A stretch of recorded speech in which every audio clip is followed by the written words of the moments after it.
Team India head coach Gautam Gambhir team India supporting staff కోసం సిఫారసు చేసిన 5 పేర్లను బీసీసీఐ తిరస్కరించినట్లు తెలుస్తోంది. వినయ్ కుమార్, మోర్నీ మోర్కెల్, లక్ష్మీపతి బాలాజీ, ట్రాంటన్ డాస్కెట్, జాంటీ రోడ్స్ పేర్లను బీసీసీఐ తిరస్కరించినట్లు సమాచారం. వాస్తవానికి కోచ్గా బాధ్యతలు చేపట్టక ముందే గౌతమ్ గంభీర్ కోచింగ్ స్టాఫ్ విషయంలో తనకు స్వేచ్ఛ ఇవ్వాలని కండిషన్లు పెట్టినట్టు వార్తలైతే వచ్చాయి. తీరా బాధ్యతలు చేపట్టాక మాత్రం పరిస్థితి మొత్తం మారిపోయింది. టీమిండియా హెడ్ కోచ్గా గౌతమ్ గంభీర్ ఈ నెల 9న అయితే నియమితుడయ్యాడు. అయితే అతడి నియామకం జరిగిన 10 రోజులు కావస్తున్న సహాయ కోచ్ల ఖరారు మాత్రం ఇంకా పూర్తి కాలేదు. వాస్తవానికి తాను హెడ్ కోచ్ కావాలంటే తనకు నచ్చిన వారిని సహాయ కోచ్లుగా తీసుకుంటానని గంభీర్ ముందుగానే కండిషన్ పెట్టాడని, అందుకు బీసీసీఐ కూడా అంగీకరించిందని వార్తలు అయితే వచ్చాయి. దీంతో గంభీర్ తనకు నచ్చిన వారిని కోచింగ్ స్టాఫ్లోకి తీసుకున్నాడనే ప్రచారం జరిగింది. కానీ తీరా ఇప్పుడు చూస్తే సీన్ మాత్రం రివర్స్ అవుతుంది. సహాయ కోచ్ల కోసం గంభీర్ ఇప్పటి వరకు 6 పేర్లు సిఫారసు చేయగా అందులో 5 బీసీసీఐ తిరస్కరించింది. మరొకరి పేరు పెండింగ్ లో పెట్టింది.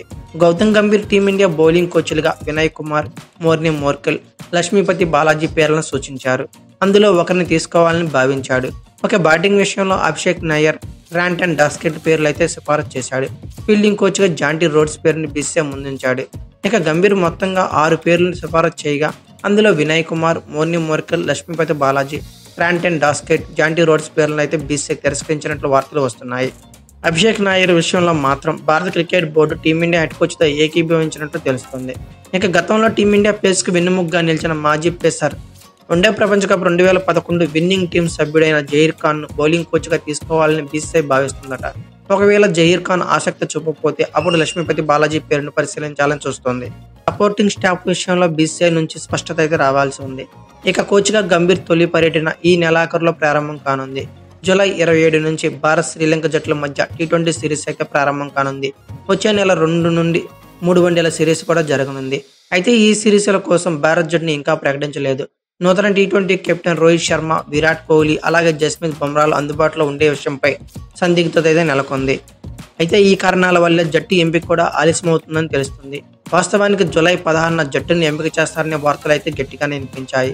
కానీ అది పోస్ట్ పోన్ అయ్యి 18కు వాయిదా పడినట్లుంది. కానీ రోహిత్ శర్మ అందుబాటులో ఉంటాడా లేదా అనే విషయంపై ఎటువంటి క్లారిటీ అయితే లేదు. అందుకే వాయిదా వేసినట్లు తెలుస్తుంది. మరో 2 రోజుల్లో జట్టు ప్రకటన అయితే ఉండనుంది. అయితే కోచింగ్ స్టాఫ్ విషయంలో తనకు స్వేచ్ఛ ఇవ్వాలని కండిషన్లు పెట్టాడు గౌతమ్ గంభీర్. తీరా బాధ్యతలు చేపట్టాక మాత్రం పరిస్థితి మారిపోయింది. దీని గురించి మీరేమనుకుంటున్నారో కామెంట్ బాక్స్లో పిన్ చేయండి. అలాగే ఈ వీడియో కనుక మీకు నచ్చినట్లయితే like, share, comment plus subscribe చేసుకోండి. అలాగే పక్కనే ఉన్న బెల్ ఐకాన్ ఒకటి మాత్రం మర్చిపోకండి. Thank you for watching. Have a nice day.